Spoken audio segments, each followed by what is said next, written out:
அத்த இவெல்லாம் ஒரு ஆளு, இவன் கையில வச்சிருக்கிறது டம்மி துப்பாக்கி. என்னடா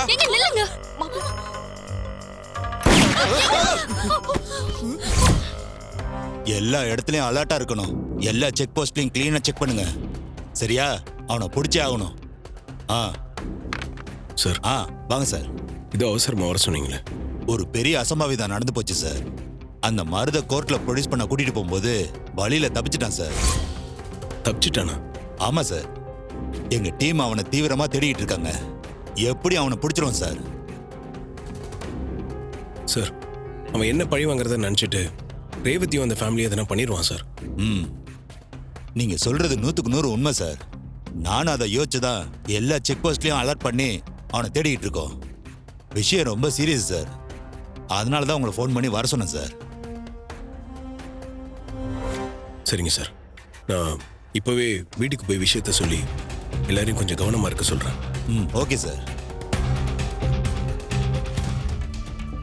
நீ நேரம் ஜெயில கம்பி என்ன வேணா பார்த்தா இப்ப இங்க இருக்க. நான் சரியா முடிக்காத கணக்கு ஒண்ணு இருக்கு. அதை முடிச்சிட்டு நானே கிளம்பிடுவேன்.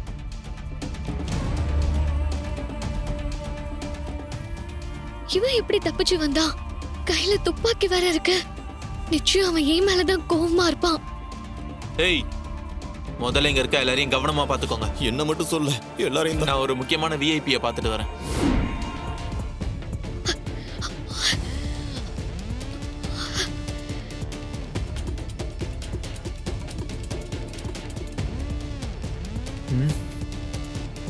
போன் இங்க தான் இருக்கு. அப்புறம் எங்க போயிருப்பா?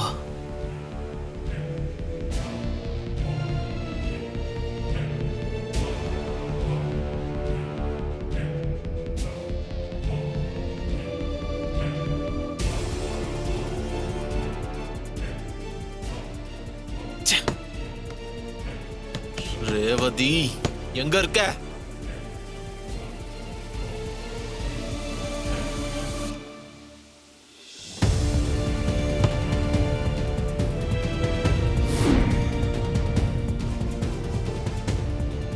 உன்னை விட மாட்டேன்டி.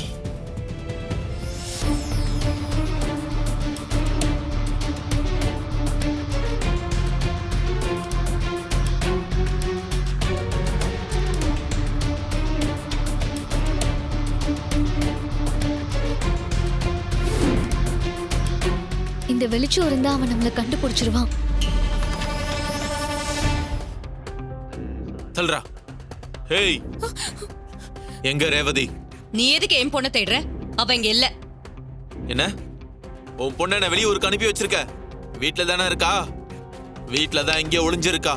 மருது, நீ ரொம்ப தப்பு பண்ற. பின் விளைவுகள் ரொம்ப மோசமா இருக்கும்.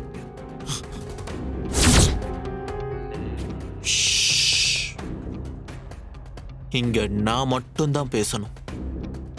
அத மீறி ஒருத்தர் வாயை திறந்தீங்கன்னா இங்க இருக்க எல்லாரும் நேரா பரலோகம் போக வேண்டியதுதான்.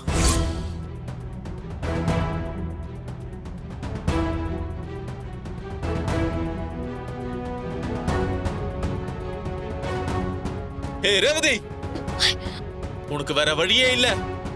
நீங்க வந்துதான் ஆகணும்.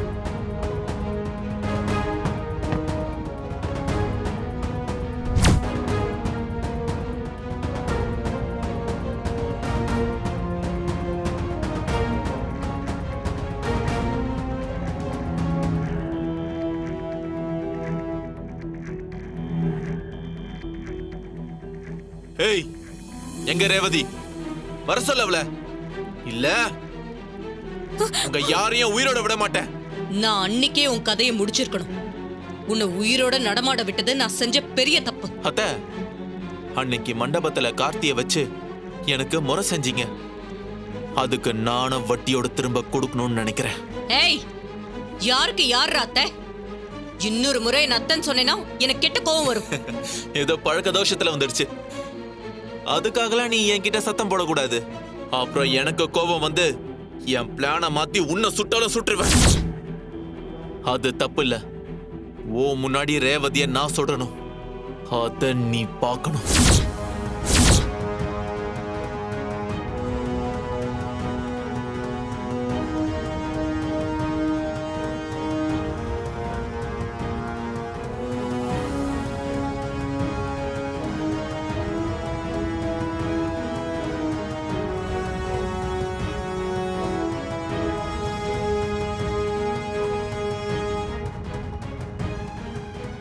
ஐயோ, இவன் வந்திருக்கிறத எப்படியாவது கார்த்தி மாமா கிட்ட சொல்லணுமே. இப்ப என்ன பண்றது? ரேவதி இங்க எங்கேயுமே இல்லையே. அப்போ மாடியில தான் எங்கேயாச்சும் ஒளிஞ்சிருப்பா. திரும்ப போய் செக் பண்ணிட்டு வரேன். டேய், இவங்க யாரும் அசையாம பாத்துக்கோங்க.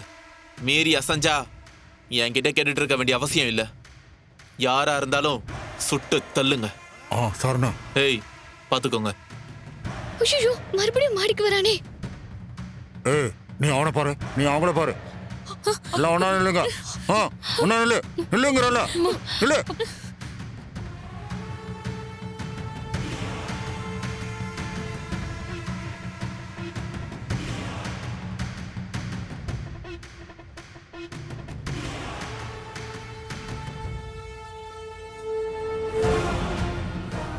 ரேவதி,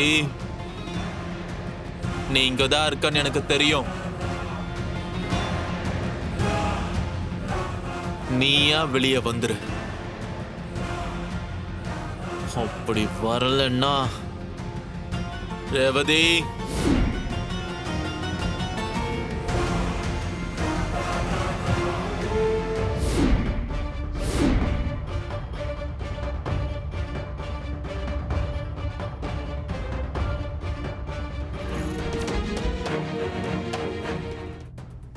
ரொம்ப நேரமா கதவு தட்டிட்டு இருக்கேன்.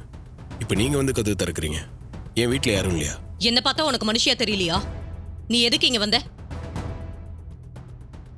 கார்த்தி மாமா வந்துட்டாரு. இனிமே அந்த மருது வாழைங்களை எதுவுமே பண்ண முடியாது. மாமா, அந்த மருது தப்பிச்சிட்டானா?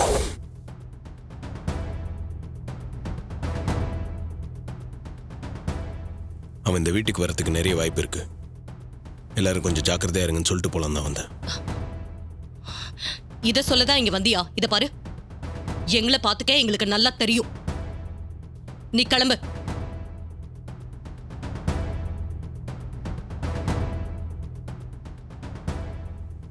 வீட்டில் மற்றவங்களாம் எங்க? ரேவதி வீட்டில் தானே இருக்கா?